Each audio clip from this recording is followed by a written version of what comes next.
What's up, everybody? This is Trey Biddy with HawgSports.com, HawgSports.com. I had a hard time naming today's episode because there's so much going on throughout all the sports, football, basketball, baseball, and, of course, recruiting. So we're going to talk about all that and more on Hog Sports Live.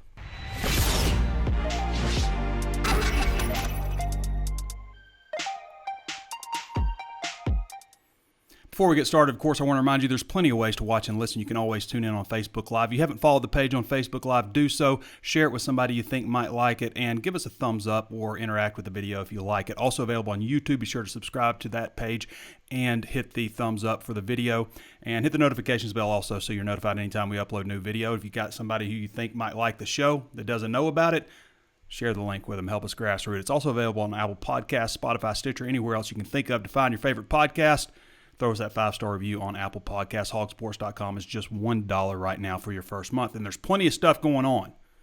So we're going to get to Curtis Wilkerson today here in a little bit. Curtis is on his way to Jonesboro right now, but he's going to join us here in just a little bit. Now, I just wanted to first let's touch on baseball a little bit. Obviously, Arkansas, congratulations, won the SEC championship outright. 42-10 this season, 22-8 in conference, 10-0 in series. Just a remarkable season. That's beyond my abilities at the moment. Well, it's not beyond the abilities of the Razorback baseball team. Siri, thank you for chiming in. That's a first. So Arkansas just finished off a sweep of Florida, number 9 ranked team in the country, 6-1, 4-3, and 9-3 on Saturday. Next up is the SEC tournament. Games begin on Tuesday. Arkansas actually starts on Wednesday. So the seeding is as follows. Arkansas, 1. Tennessee, 2. Mississippi State, 3. 4. Vanderbilt, 5. Ole Miss, 6. Florida, 7. South Carolina, 8. Georgia, 9. LSU, 10. Alabama, 11. Kentucky, and 12. Auburn. Okay, in the first round, Arkansas plays the winner of Game 3. 8 Georgia versus 9 LSU. That's on that's at 4:30.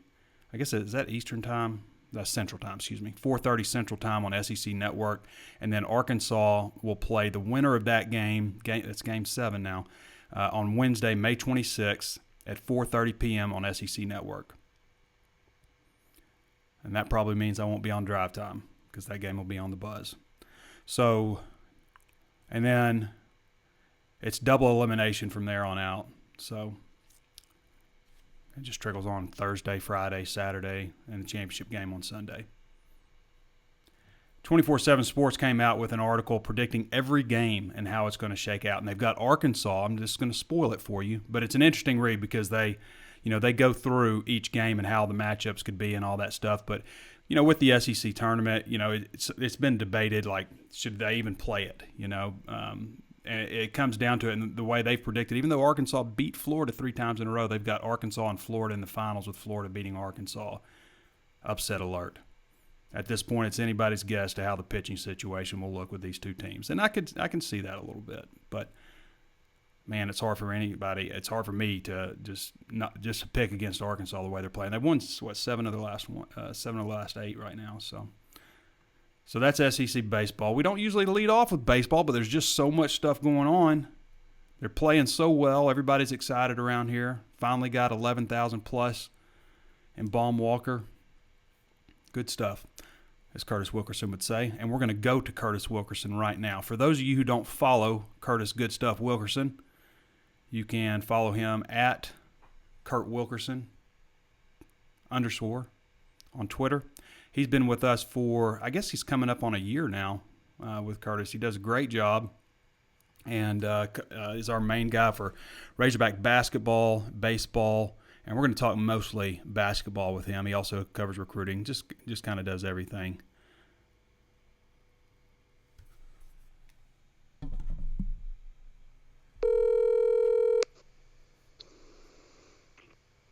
Hey, Trey. Mr. Wilkerson, how you doing? Oh, I'm doing pretty good. Somewhere between, I don't know, Conway and Evie, making my way over to Jonesboro. Yeah, well, stay safe and hands-free Exactly. on this call. So, Curtis, a a lot going. I just ran over like a lot of stuff going on with baseball. I don't know if there's anything you want to chime in with what's going on with Razorback baseball, but we just kind of went over the schedule coming up. What are your thoughts about Arkansas? You probably covered 40 of the games this year for Arkansas. What are your thoughts on this team right now? And not only that, but like, where they are with, award season, and, Arkansas ought to clean up pretty well, right? Yeah, you would think so.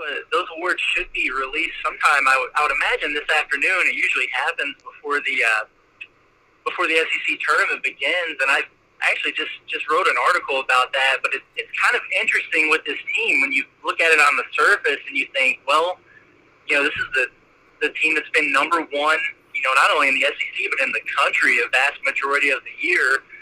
They won the SEC outright by 2 games, swept through the series, won all 10 of their weekend series. So you think that they're probably going to be very well represented. I'm sure that they will, but really I think what, is kind of the DNA of this team is they're just so balanced and deep. And so, what they might lack in terms of, that one standout superstar kind of guy, they make up for, with an entire lineup of guys who are just really good. So I wonder, what that means in terms of these awards. That, you think about, guys like Robert Moore and Christian Franklin, Casey Ovitz. You can keep going on and on. Caden Wallace, the freshman, Brady Slavens at first base. All these guys I think are more than worthy of, at the least making, second team or hopefully a few of them first team all conference. But, also be really interested about Kevin Kopps. You usually don't think about a reliever being a guy in the mix for a pitcher of the year, but I can't think of anybody who's having a better season. I wonder, what kind of votes he's going to get for SEC Player of the Year, because he's just been that good. Yeah, he has. Curtis Wilkerson joining us, and I saw something on one outlet. It was, I think it was Saturday Down South, where they had they picked Tony Vitello to win SEC Coach of the Year because he'd done more with less. And I was just thinking, man, if Dave Van Horn doesn't win it this year, like, he's only won it one time. One time for all that he's done, he's won it one time. But they were, I think they gave Christian Franklin like best hitter, and they had stuff for everybody, Kopps, and everybody that you would expect. But I just don't see how you can't give that award to Dave Van Horn. Yeah, it's got to be Van Horn, and that's not to take anything away from what Tony Vitello's done at Tennessee. I mean, he's really fast-tracked turning that program around, and obviously they've had a tremendous year. But, Van Horn, what he's been able to do, with this team, and Arkansas had to replace a lot. Now, they're not devoid of talent. It's obviously a deep team, but, they're replacing a lot of guys who are playing professional baseball right now. And just given all the circumstances and everything that's been going on in this wild year, to go 42-10 and to win the SEC outright, and to go on the road to Tennessee and take that series against the guy who's your main competition for that award, I would personally see it as a slight if Van Horn doesn't get Coach of the Year, but they don't let me vote. So, So Curtis, switching gears real quick with you over to Razorback basketball. You've got players reporting this weekend. Football too, but we'll talk basketball here with you. But players are reporting this weekend. That means DC Toney coming in, Stanley Amude coming in, Jackson Robinson, Chance Moore. What does that mean for those guys? What are they going to be able to do with the team and things of that nature? Yeah, it's nice to see a lot of those guys start to get in, and at this point, I think the only one who hasn't arrived is the incoming freshman, Chance Moore. He graduates, I believe it's on Thursday, and then he's going to be down over the weekend, and then, they'll have the full squad accounted for outside of, whoever's going to fill those last, 2 open scholarships they're still working on now. But, yeah, it's big. They're getting ready to enter that summer session period, and Eric Musselman likes to refer to that time as training camp, summer training camp, and they'll have that 8-week period where, they'll have a finite number of hours every week, and in between, some strength and conditioning work and weight room stuff, and also being able to get on the floor and have a limited amount of just some on-court skill work and instruction. And that's where you can really just start to build the chemistry, establish the culture, figure out, who you've got and the pieces you're working with. And it's also big for an Arkansas team who has a pair of new coaches and Gus Arginal and Keith Smart to start getting familiar with the program and the new guys. So really excited about that and anxious for them to get on the floor as we can start getting some reports and seeing how some of these new guys are meshing in with the strong core that Arkansas has. I mean, you keep looking at these early preseason polls and things like that, and Arkansas just consistently, you find them there in that top 10-ish range with still a couple more additions to make. So definitely exciting, even in the off season. There's never a dull moment with an Eric Musselman basketball team, that's for sure. Absolutely, and I was gonna mention that while they do have a couple spots left for basketball, they're full on the coaching staff now with the addition of Keith Smart, who I don't know that we've really talked about him on the show yet. We didn't do the show last week, but really big hire for them. And I mean, like when I look at the makeup of the coaching staff and I look at the players on the roster right now, and they still do have a couple of spots to fill, and we'll talk a little bit about that. But I mean, they're pretty much consensus top 10. I think they have what it takes. I mean, you got to get lucky, obviously, to win a national championship, but they've got the pieces, don't they, Curtis? Am I wrong in saying, this team has a lot of pieces of what you would need to win a national championship? It's crazy to say that, but you're not wrong at all. And yeah, I think for so long now we've kind of hesitated to go that far when it comes to, maybe, I don't know about making predictions, but just speaking on that because it's just been a while. But you look at it now and, with the run that this team was able to make last season, like you said, it requires a little bit of luck. And once you get to the NCAA tournament, it's all about matchups. But Arkansas and this team that they're building they're kind of building a squad that's going to be capable of matching up with anyone. Regardless of what style of play they're going to be facing. And I think having that experienced core. You think about guys like Devo Davis and Jalen Williams. J.D. Note, Connor Vanover, those guys all coming back who have that big game experience now. And a lot of times you see, the biggest strides are usually made from that freshman to sophomore year. So those guys are all going to get better. And then, obviously you're replacing guys like Moses Moody and Justin Smith, but the additions they've made in the transfer portal so far, and again, we don't know who else they're going to add just yet. Five guys, an all-ACC point guard, just brings a different position than you've seen from an Eric Musselman. We're losing Curtis. You going through a tunnel or something, Curtis? Well, I'm kind of out in the middle of nowhere. You still have me now? Yeah, I got you now. But okay, we missed you right before you said all the ACC point guard. Yeah, well, that's all that needs to be said about him. It's a proven track record. Same thing with DC Tony, another guy who's done it in a power conference. Stanley Amude is arguably one of the better mid-major transfers that really fits the system. So, it's a good-looking roster so far. They're deep. They should be good defensively again. And the only thing I really look at right now is do they have enough depth in the front court? You got Jalen Williams. Depending on the matchups, Connor Vanover, you don't know if you're going to be able to play him a lot or not. And Kamani Johnson, kind of an undersized power forward. And that's all you have. And if you're going to play a perimeter style with a lot of four-guard lineups, that's okay. You still like to have a little depth there. So I'm anxious to see if they fill one of these final spots with a big man or a forward of some sort. And, then they're looking really good. And every bit on paper, a team that should be able to make it as far as they did last year or further. So, again, Curtis Wilkerson joining us here. And that's been kind of the concern that some national analysts have pointed out too, what's the front court look like from a depth standpoint. But these last couple of spots, are you hearing anything? Is there anything that we should be watching out for? Anything coming down the pipe? Who might be some options out there?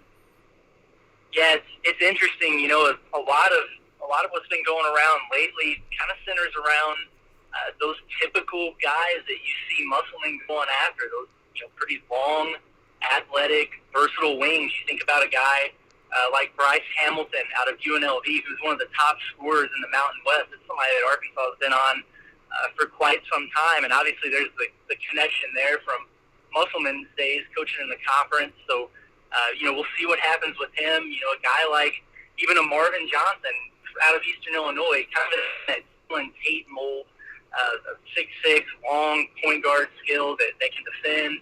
And he's been a guy that, has been on again, off again as a target really since the NCAA tournament was going on, and that's another option there. And then, over the course of the last couple of weeks here, you've seen Arkansas get more involved with reaching out to some big men. So, again, it'll be interesting to see what they do there. You think about a guy like Greg Lee from up in Central Michigan, 6'9" guy that can stretch the floor a little bit and bang and rebound. The center out of SMU, his name escapes me at the moment, but that's another guy. So, everybody that enters that portal, they're reaching out, and I'm sure they're going to find the right fit. And you would imagine that at least one of those spots is going to be filled pretty soon. So, Curtis, I guess last thing we'll leave you here with next week, Tuesday, I guess, the 1st, is the opening of the closing, I should say, of the dead period. The dead period has lasted 14 and a half months at that point. And Arkansas is, like, right out of the gate, they're going to have visitors in, and several 4-star types. Darian Ford's another one of them, Barry Dunning. Just tell us what to expect a little bit with this opening. It's kind of like a gap. You got, Ford coming in and Dunning coming in, right after him, and then there's, this big gap. I think the 22nd is the next guy, Ramel Lloyd, Jordan Walsh, and Kajani Wright coming in at the end of June, who's a 5-star out of California. But what do you think is shaking out with all that? And you've got a few unofficial visitors coming in also, and some guys that are also working on some dates. Yeah, that's exactly right, and it's true. There is a little bit of a gap there, and maybe that serves as a time where they can fit in some other visits, because there are a few other guys that they're trying to fit in, and if they can get them in June, great. If not, maybe a little bit later in the summer. But you think about a JoJo Hunter out of California looking to work out a date with him, Aiden Shaw, a 6'8" small forward out of the Kansas City area. Those are two guys that have indicated to me, at least, that they're interested in setting up the visit sooner rather than later. And there's a good handful more that are probably interested in doing the same thing. But yeah, kick it off with Darian Ford. That's big. The first day available, and you get one of the top in-state prospects in the 2022 class that we've talked about so much. It's just so loaded. To get him in there and get the first visit, he's going to do a list cut here soon. Arkansas is in good position there, so I think it's big to get him on campus right away. He'll be sharing a little bit of time with Khalil Ware, the 6'11" on an unofficial visit. Yeah, and he's going to be there on that first day too, and in a more limited capacity. So, that's good. You talked about Dunning, which is his recruitment with Arkansas has kind of flown under the radar. He's got he's an Alabama guy, and they're on him, and Auburn and Ole Miss and Memphis, but Arkansas has been all over him for a while now, and they get the first visit there, which is good to see. So in good position there. And then you mentioned later in the month, you got Ramel Lloyd coming in the 22nd through the 25th, I believe it is, and he's going to announce his commitment on the 28th. So, Arkansas might be fresh on his mind when he makes that decision. So you would think that would only be something that could bode well for Arkansas to kind of get the last look with him before he announces. So that's interesting. Getting Kajani Wright on campus as a 5-star, nearly a top 10 guy at this point, all the way out from Los Angeles, that's huge. And people think maybe it's a long shot that Arkansas could pull in a guy like that from the West Coast, but he didn't include him in his top 7 for no reason. And he's already committed to coming down on campus. That's where it starts, right? That's the first step, is to get them down there, let them get a bit of a vibe for what they can expect, if they choose to make that decision, and then you take it from there. So, Arkansas is in a good position. Jordan Walsh is a guy that I'm really high on. I think he's a good player, and his stock's really taken off.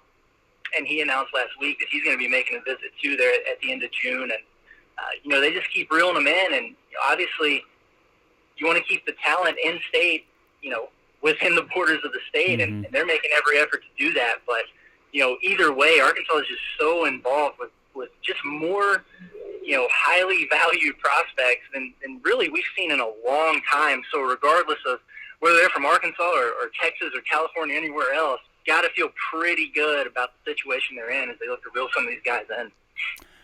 Yep. And Deshaun London just recently had an article on JoJo Hunter and Aiden Shaw. Both those guys still working on dates. And Layden Blocker, one of the best names in basketball, 2023, coming up also for an unofficial visit on June 5th. All right, Curtis, anything else you want to add? No, I think we pretty much covered it. I think we nailed it, man. All right, brother. Well, be safe out on your trip to Jonesboro, and good luck with everything you guys are dealing with down there. Certainly keeping you and your family in our thoughts. I will do, and I appreciate that, and we'll talk to you soon. Okay. All right. Bye, Curtis. All right. All right, that's Curtis Wilkerson, man. Just does a fantastic job. So we added Curtis about a year ago, just in – I mean, I'm not tooting my own horn because Curtis is Mr. Basketball now. I mean, he just does a great job. But just saw a need to increase our basketball coverage with everything that Musselman was doing, and it just felt right. And Curtis, man, he was right there. And Curtis was actually the first guy I interviewed, and I had 14 interviews that day. And after our interview, I was like, well, man, I got 13 more interviews to do. This is the guy I'm going to hire. I mean, I was pretty sure. So as you can see, he knows his stuff when it comes to Razorback basketball. Does a great job for us. Okay, so not only are basketball recruiting, all that stuff going on, but you also got football recruiting. The first weekend they're going to have guys on June 4th through 6th for official visits. There will be, I think there's like 3 4-star recruits coming in that first grouping, led by Miles Rouser, who's already committed to Arkansas. There's a couple of guys in there to watch for possible commitments. Arkansas is currently 12th in the country. 12th? Is that right? They're 5th in the SEC. I think they're 12th right now in the country in recruiting. They're not going to stay there. They're going to have. I mean, they would have to reel in some really big fish. They're 5th in the SEC right now. They're ahead of schools like Alabama, Auburn, Tennessee, some schools that are probably going to end up at Florida. Those schools traditionally pass Arkansas, but there's also Kentucky who Arkansas can pass. So I could kind of see them finishing, somewhere around 8th or so in the SEC. And you never know. Auburn may not close the gap. Who knows? But the next weekend is June 11th through 13th with several visitors. They got 3 more 4-stars coming in that weekend. I think like 8 guys total. Alex Bichetta also is the number 1 kicker prospect in the country who's not obviously kickers aren't a 4-star recruit. So those are the 2 big weekends they have coming in.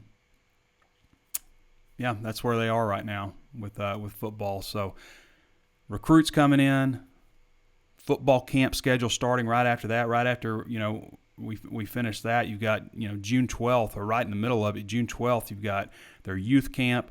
You got the 7-on-7 and lineman camps, June 14th, 16th, 22nd, and 24th. So grades 9 through 12. You've got the high school camps, June 17th through 19th, through grades 9 through 12. Specialist camp on June 20th, grades 9 through 12, and post-grads.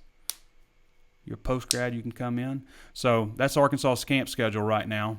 A little bit different setup. Pittman, this is his first series of camps, and every coach has a little bit different name and a little bit different way how they want to do things. But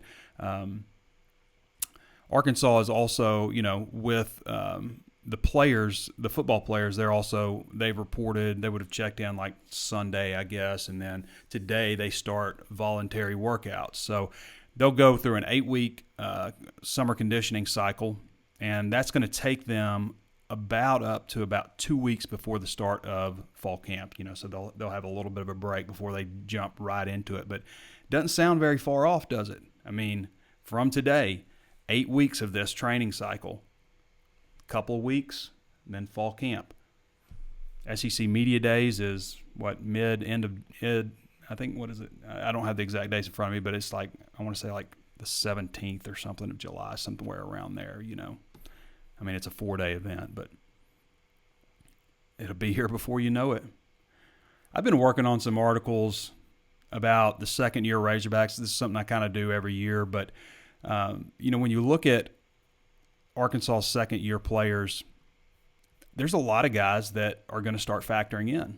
And, you go from I'll name a few of them real quick, okay? So just some guys to watch, just some of the guys at the top of the list. But there's 16 of them, 16 guys who are either redshirt freshmen or sophomores who were also with the team last year. So, I didn't include Takias Crawford. I didn't include, Trent Gordon because he's a transfer. Takias Crawford's a second-year player, but he was at Charlotte last year. So we just went over the 16 guys who arrived early. So I'm breaking it down in groups of 4. Miles Slusher is my number 1 guy, and it's based on their potential to contribute next season. Now, Slusher was rolling. He was with the white team defense, which means he wasn't with the first or second team. He looked like the only starter on the white team defense. I think at some point during the season, we're going to see Slusher emerge as a starter, either at safety or at cornerback.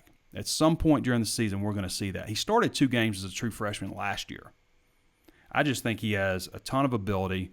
It's incredible what Arkansas has done recruiting safeties these past several years. You start back with Monterrey Brown, who obviously moved to cornerback, but then you brought in Joe Fouché and Miles Mason. Miles Mason's since transferred out.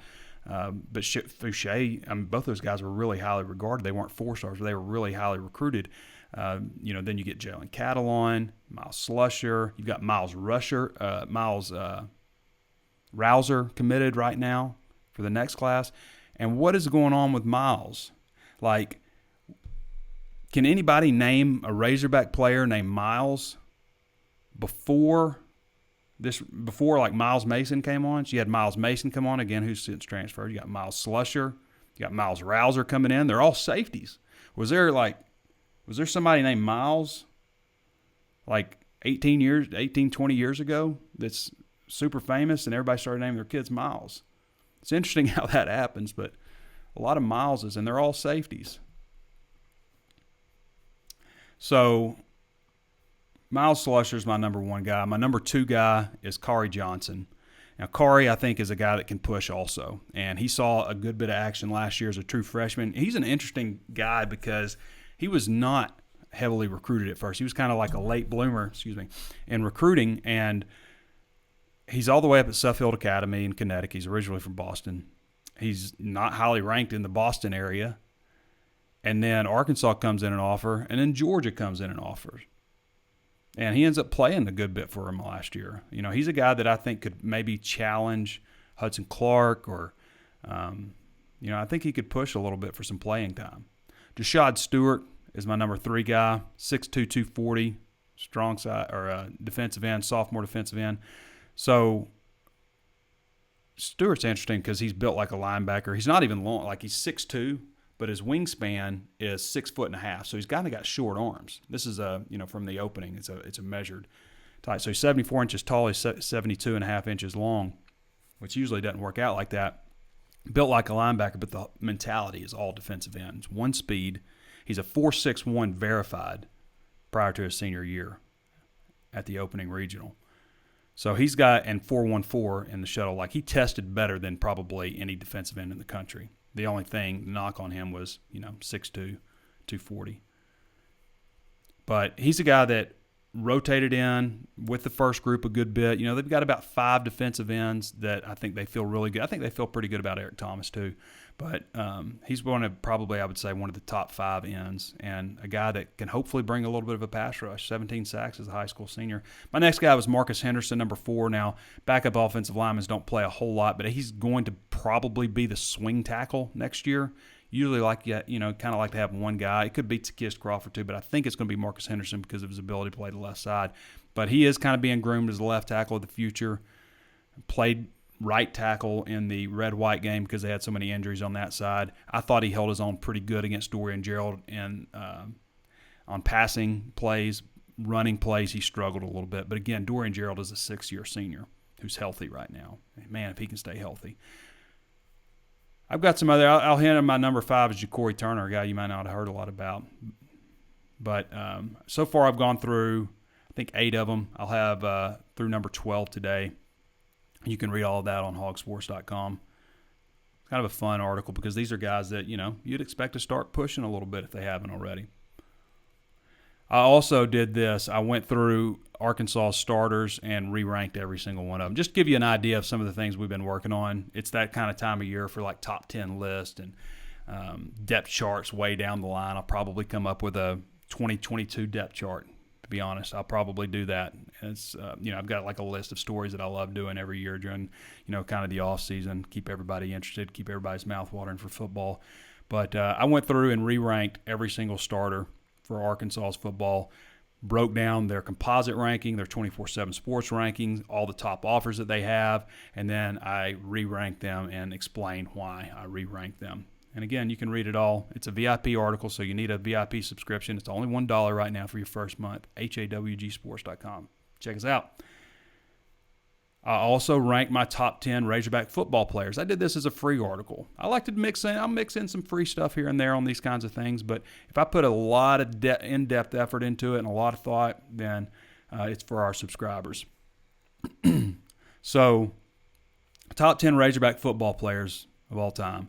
The first three were no-brainers. The harder part was maybe put them in an order, but I went with Traylon Burks, number 1. Okay, you're starting to see him pop up as first-round draft pick on a lot of boards right now. It's a potential first-round draft pick. 51 catches, 820 yards, 7 touchdowns last season. Number 2 is Jalen Catalon, freshman All-American safety. 99 tackles last season. He had one of the best statistical years in SEC history for a defensive back. Number 3, Grant Morgan, first-team All-SEC linebacker. Now, I did have Burks and Catalon 1 and 2, and they were second-team All-SEC, and I had Grant Morgan 3, and he was first-team All-SEC. That's probably more from a upside potential standpoint. Like, I can see Catalon going pretty high in the draft, and certainly Burks. I think Grant will get drafted, but he's going to get knocked on a little bit because he's not just a hulking linebacker. But the dude led the SEC in tackles last year with 12.33 per game. KJ Jefferson's 4. That's a bit of a reach. It's a bit of a projection for an important position. Quarterback is an important spot. So I put him 4th just based on what he's done in terms of taking ownership of the team in the offseason, what his teammates are saying about him. His play in the Missouri game factors in. 4, a bit of a projection there. 5 is Myron Cunningham, your left tackle, going into his 3rd year as a starter. 6 is Monterrey Brown. Maybe I'm surprising people. This is my opinion. I think Monterrey Brown has the chops to play at the next level. I really do. Ricky Stromberg is 7, another guy I think could possibly play at the next level eventually. Eric Gregory is another guy that I might surprise some people with. I look at Eric Gregory. I know how the coaches feel about him. He started 7 games out of the 9 games he played last season as a redshirt freshman. He can go inside or outside. This would be a 4-2 defensive tackle, a 3-2-6 defensive end, 6'4", 300 pounds. I like Gregory. I think he's got a shot to be really good. Isaiah Nichols is 9. Again, another guy who started 7 games last year. Played at about 280. He's about 290 right now, 6'3", 290. Plans on getting about over 300 by the start of the season. And number 10A is Bumper Pool. 10B is Traylon Smith. And I probably should have done a 10C. And if I did, it would have been Greg Brooks Jr. So that's my top. Maybe I should have just done Dandy Dozen or something like that. But that's my top 10, top 11 Hogs. I've also got a breakdown on why Arkansas is going to have its best defense since 2014 next season. I said it. It's hot take season. That's not saying a lot. Now, that's not saying a lot. And you go back to 2014, and Arkansas was 9th in either total defense or scoring defense, and they were 10th in either total defense or scoring defense, one or the other. But they were 9th and 10th in those 2 categories in 2014. 323.4 yards a game. Okay, that was 10th. So they were 9th in scoring, 19.2 points per game. And they have not been very good at all since then. I mean, at all. Now, you look back at last year, and there were some moments, and there's some reasons why I think that Arkansas can do that this year.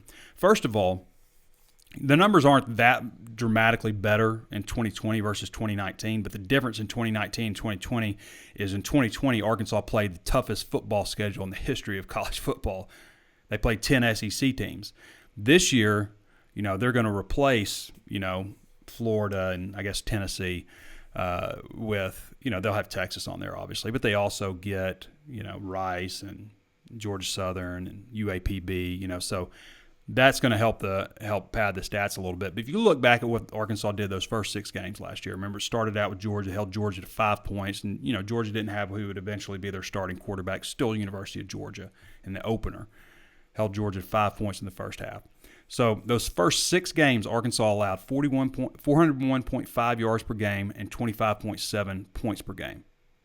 Okay, so if the season had ended just at that, those totals would have ranked 6th and 5th in the SEC. 6th and 5th. Pretty solid. Right there, upper middle of the pack. The last 4 games last season, Arkansas gave up 527 yards, 48 points. This is what changed things and dropped Arkansas down. Now, did the defense just get worse? In a way, we always talk about depth with Arkansas. You put that first group out there and, hey, that's a pretty good-looking first group, but that's not how it's going to end at the end of the season. You're going to have guys get banged up, all kinds of things like that,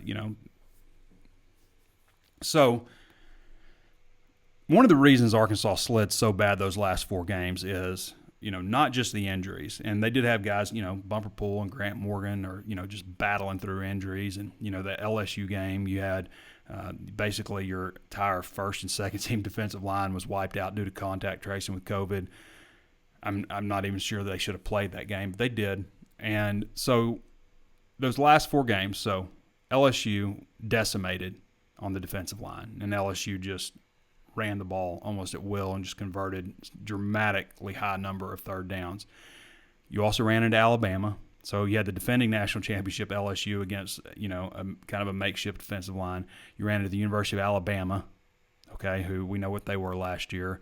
You ran into Florida, and then Missouri was just a utter shootout with 1,219 total yards and 98 combined points.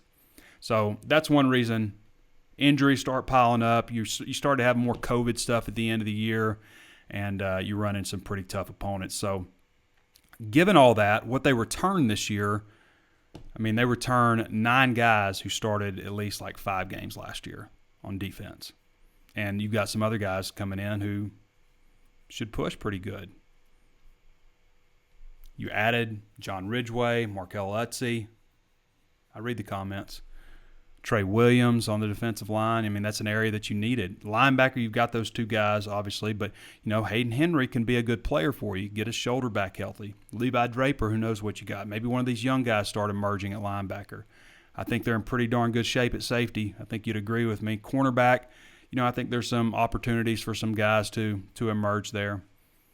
Safety's really strong. The middle of that defense, those linebackers, the middle with the defensive line, and those safeties. That's right up the gut. You're really strong, and that's important when it comes to having a good defense. And I think they made some positive changes also in the offseason, adding Jermile Ashley, because I don't know that defensive end is necessarily a talent issue. I think there's some things they could have done differently with coaching. All right, where are we at with time here? Are we getting to questions? We got some time for some questions. I'm starting to feel my voice a little bit. Before we get to that, one last time, I want to remind you there's plenty of ways, of course, to watch and listen. You can always tune in on Facebook Live. Be sure to follow the page if you haven't done so already. I think we're creeping up on 85,000 follows on our Facebook page. So follow that page if you haven't done so, and throw us a thumbs up on the video if you like it. Please interact with it. Also available on YouTube. Subscribe to that channel and hit the notifications bell so you're notified anytime we upload new videos. Interact with the video. Leave your comments down below on YouTube and throw us that like as well. And again, throw a link to somebody you think might like it. You got somebody in your family, maybe he's not computer savvy, but is a big Razorback fan. Let them know about the show. I think they'll appreciate you. Also available on Apple Podcasts. If you haven't thrown us a 5-star rating, please do so as well, and leave a review so others can know what to think. We certainly appreciate all that, and it really helps a lot on Apple Podcasts in terms of bumping the channel up. Also available on Spotify, Stitcher, anywhere else you can think of to find your favorite podcast. All right. Let me get a little sip of water here before we dive into the questions. What we got? We've got some kind of, I don't know what that is. All right. Somebody's spamming us. We getting spam. 4K, dude. All right. Adrian Lim says, in Siloam Springs loves HawgSports. Thank you, Trey and crew. Appreciate that. Josh D. Sellon says, Whoop Big Suey. I'm going to have to block this person for spamming us. Adrian Lim says, Razorback Stadium is going to be insane versus Texas. What's the biggest concern Texas brings to the table that night? What should Hawk fans worry about? So I haven't just dove into Texas yet, but I'll talk to our Texas guys. We'll get a better feel for that game, probably do some off-season previews of games upcoming. But for those who don't know, 6 o'clock, ESPN, Razorback Stadium's going to be rocking. I mean, we know that they are starting to open up full capacity for all these things right now. So my thoughts on this game, and again, I can't go into the detail. I can tell you what I think Texas should be concerned about. First of all, you got a changeover with a new coach, Steve Sarkisian. You've got a new quarterback, and you're coming to Fayetteville in the second game. And the first game isn't a game you can just gloss over. You got Louisiana. They play pretty good football, so that's not a game you're just going to look over as a first-year head coach. That would be, man, people wouldn't respond to that very well. So game 2 for them is Arkansas. So they can't just like spend all offseason focused solely on Arkansas. But that game could be really, really impressive. Now, if you go back to, I think it's 2010 Alabama game is the record for attendance in the SEC. That's before the expansion. It's back when they used to count, all the players, ushers, media. They don't count all that stuff. They just count tickets scanned now. So I don't know if they'll ever break the record, but there's 76,500 for that game. The capacity of Razorback Stadium right now with the expansion of adding like 4,000 seats is 76,000. So it's never been full. They didn't fill it in 2018 or 2019. 2020 was COVID. So it's never been full. There's an opportunity there. September games, it feels like they're always at 3 o'clock. And if you're sitting, on the east stands, the sun is just blasting on you. And really now the new north end zone, it's just blasting on you there too. So it's a 3 o'clock game in September. Early September you're just staring into the sun. I mean, 6 o'clock, it's a lot better. So Lisa Cup Hancock says, love your take on things. Appreciate you, Miss Lisa. Les Kitchell says, Woo Pig Suey. Isaac Riley says, it feels like a really good time to be a Razorback fan finally. It is. I mean, a lot of teams been ranked. Baseball's going strong. I mean, baseball's got a shot. Feels like basketball's got a shot, man. I mean, I feel stupid almost saying it, but I think they got a shot. I really do. I can't believe I'm saying it, but I feel like they got a shot. And then football's ticking up. What will football do? What's the improvement for football? Is it 6 wins? To me, last year they won 6. To me, last year they won 7. Auburn. And I will say this, when I was factoring in those stats and I was saying the first half of the season, I counted 27 points against Auburn. I didn't count 30. Will Lennox says, what's football recruiting look like and future commitments? We went over that a little bit, what's going on there, but it's a big month coming up, June 1st with the closing of the dead period finally, and then all those football camps and stuff. So definitely pay attention. That's something, usually things kind of quiet down a little bit in June, but with football recruiting the way it's been with all virtual stuff, and then finally that gets removed, I think there'll be a lot of interest from Razorback fans that month. Wesley Harris says, think we'll fare okay in the SEC baseball tournament if we spread it out and use depth. Haven't played a ton since Connor Nolan pitched some, yeah. Will Lennox says, then what about basketball transfer, latest news? We've touched that. I love when we touch on all the questions from earlier in the show. That question from 19 minutes ago. Curtis hit on that pretty good.